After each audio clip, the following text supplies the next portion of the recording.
బ్రహ్మపుత్రుని చరిత్ర, త్రిలోక సంచారి చరిత్ర, భూలోకాల సంచారి చరిత్ర,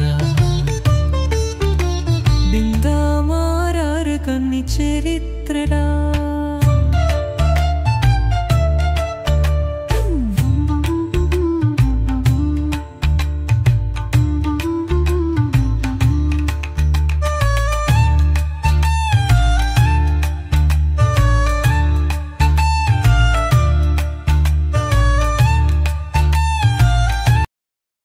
మనం పీల్చుకునేది గాలే, తుఫానుగా దేశాన్ని ఊడ్చిపెట్టి పారేసేది గాలే.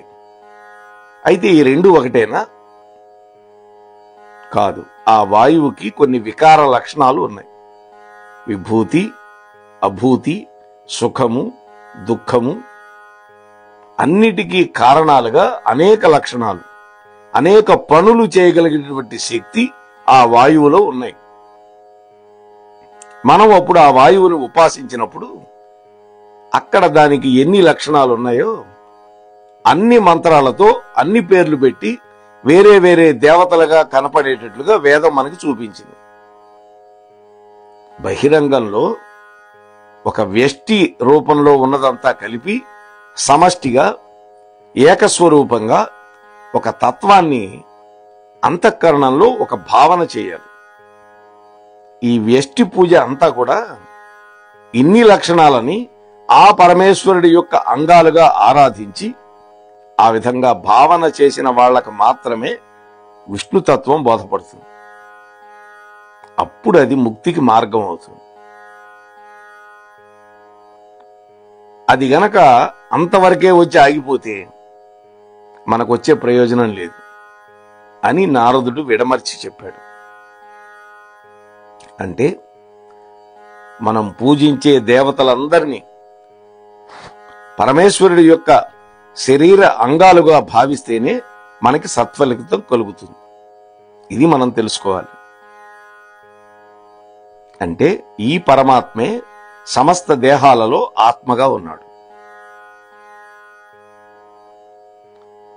అంటే సమస్త భువనముల యొక్క స్వరూపం ఆయన ఒక్కడే.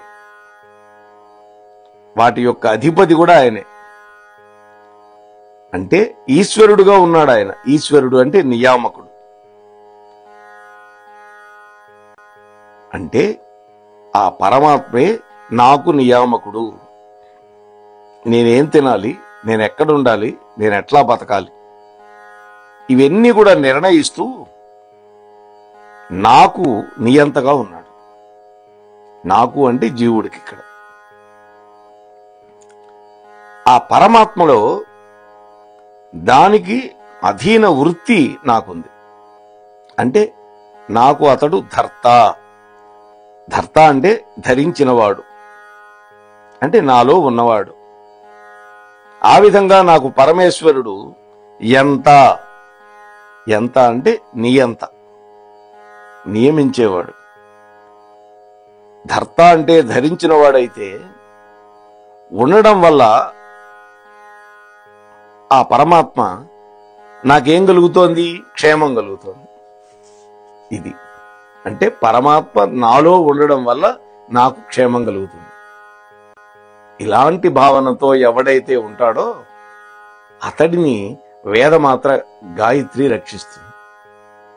అప్పుడు ఈ కర్మలన్నీ కూడా అర్థవంతమై మంగళప్రదాలవుతాయి అని నారదుడు ప్రాచీన బర్హితో చెప్పాడు.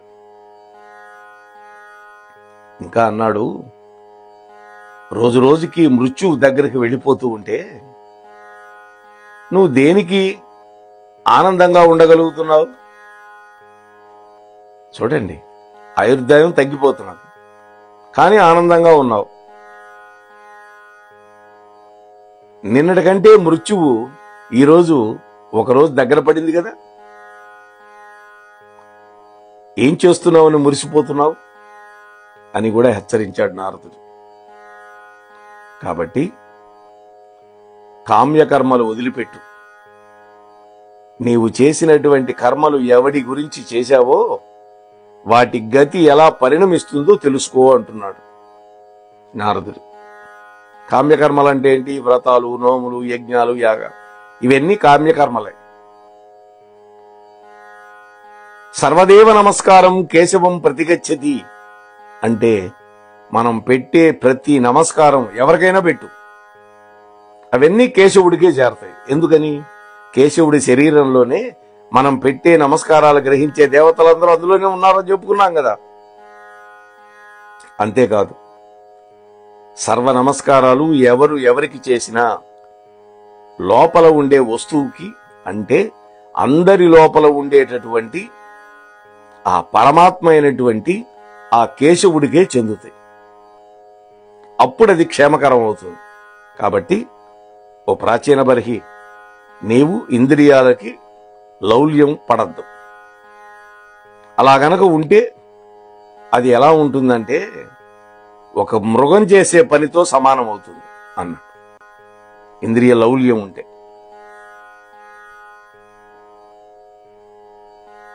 అయితే ఇంకా ఏం చెప్తున్నాడు బోధ? అసత్తు అనేటువంటి పదార్థాలతో నిండి ఉన్నటువంటి ఈ దేహం నేను, నాది అనుకోకూడదు.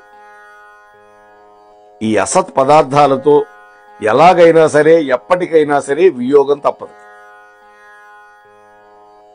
అందుకని దీనిలో ఉన్నటువంటి మనస్సును వదిలిపెట్టాలి. శాశ్వతమైన సమస్త జీవకోటికి ఆశ్రయుడైనటువంటి ఆ పరమేశ్వరుణ్ణి ధ్యానిస్తూ ఈ లౌకిక జీవన విధానంలో అన్నింటి పట్ల విరక్తుడివై నువ్వు తరించు అన్నాడు.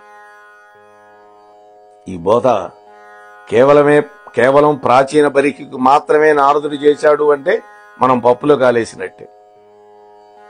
ప్రతి సాధకుడికి ఈ బోధ పనికొస్తుంది. మనం అందరం సాధకులమే కాబట్టి పురాణాలన్నీ వింటున్నాం. లేకపోతే మనం కూడా పిచ్చి పిచ్చి సినిమాలన్నీ చూస్తూ కూర్చుంటాం కదా. మన సమయాన్ని వెచ్చించి ఇటువంటి విషయాలు మనం వింటున్నాము అంటే కారణం మనం సాధనా మార్గంలో ఉన్నాం కాబట్టి అని మనం అర్థం చేసుకోవాలి. ఈ విధంగా నారద మహర్షి ప్రాచీన బర్హికి బోధ చేశాడు. నారద మహర్షి అంతటి వాడు బోధ చేసేటప్పటికీ ప్రాచీన బర్హి భక్తితోటి నిస్సంగుడైపోయాడు. అంతర్ముఖుడై తపస్సు చేసి చివరికి పరమాత్మని చేరుకున్నాడు. ఈ కథ శ్రీమద్భాగవతం 4వ స్కంధంలో ఉన్నది, 4వ స్కంధంలో. మరొక కథ ఏంటంటే, ఒకసారి నారద మహర్షి ఇంద్రలోకానికి వెళ్ళాడు. అక్కడ రంభాది అప్సరసలు నృత్య విద్యని చూపిస్తూ ఉన్నారు, ప్రావీణ్యాన్ని. సభలో జరుగుతోంది ఇదంతా. అప్పుడు ఇంద్రుడు అన్నాడు, నారదా, నువ్వు మహానుభావుడివి, గొప్ప సంగీత ప్రావీణ్యం కలిగినటువంటి వాడివి కదా.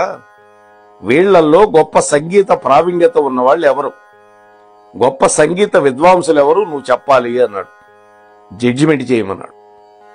అప్పుడు నారదుడు అన్నాడు, ఓ దేవేంద్ర, నువ్వు అడిగావు బాగానే ఉంది, ముందర వీళ్ళకో పరీక్ష పెట్టాలి.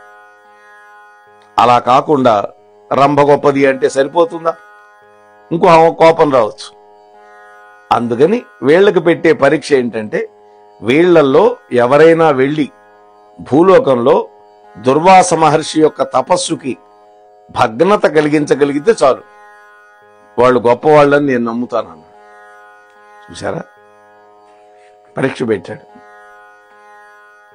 అందుకు ఆ మాటలకి ఆ అప్సరకాంతలు, ఈ నారదుడు వచ్చి మాకు ప్రమాదకరమైనటువంటి పరీక్ష పెట్టాడు, మాకు మీ పరీక్ష అక్కర్లేదన్నారు. ఎందుకని? వాళ్ళు భయపడిపోయారు. కోపాన్నే ఆయుధంగా కలిగిన వాడు దుర్వాసుడు. ఆయన రుద్రాంశతోటి అత్రి అనసూయలకు పుట్టినటువంటి వాడు. మనం దత్త పురాణంలో చెప్పుకున్నాం ఈ కథ.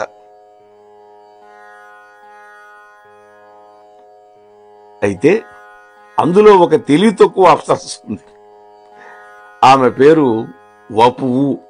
ఆ అప్సరస పేరు. ఆమె అన్నది నారదుడితోటి, ఓ మహర్షి, ఇంతేనా పరీక్ష? క్షణంలో నేను ఆయన్ని వశం చేసుకుంటా అని బయలుదేరింది. ఆమెను దుర్వాస మహర్షి ఆశ్రమానికి పంపించారు. చివరికి జరగవలసిందే జరిగింది. అంటే తనకి తపోభంగం కలిగించినటువంటి ఆ వపువుని దుర్వాస మహర్షి పక్షివి కమ్మని శపించాడు.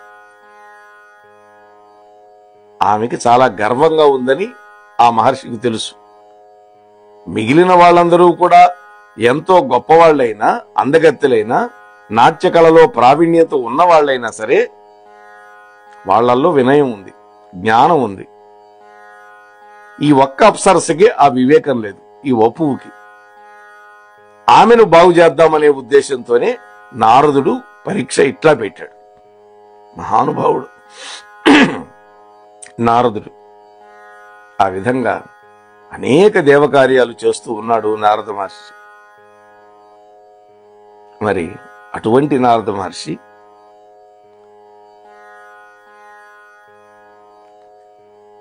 అంతటి వాడు కూడా అహంభావం కలిగింది. చూడండి, ఇప్పుడు వపు అనే ఆమెకి అహంకారం కలిగిందని దించాడు కదా, కానీ తనకే కలిగింది. అంటే నాకంటే నారాయణ తత్వం తెలిసిన వాడు ఎవడూ లేడు అని ఒక భావన వచ్చింది. మరి ఆ భావాన్ని ఎలా పరమాత్మ తొలగించాడు అనేటువంటి విషయాన్ని రేపటి రోజు శ్రీకృష్ణ పరమాత్మ యొక్క దివ్యానుగ్రహంతో ముచ్చటించుకునే ప్రయత్నం చేద్దాం. అంతవరకు మీ వద్ద సెలవు పుచ్చుకునే మీ ధర్మవరపు వెంకటరమణ. స్వస్తి.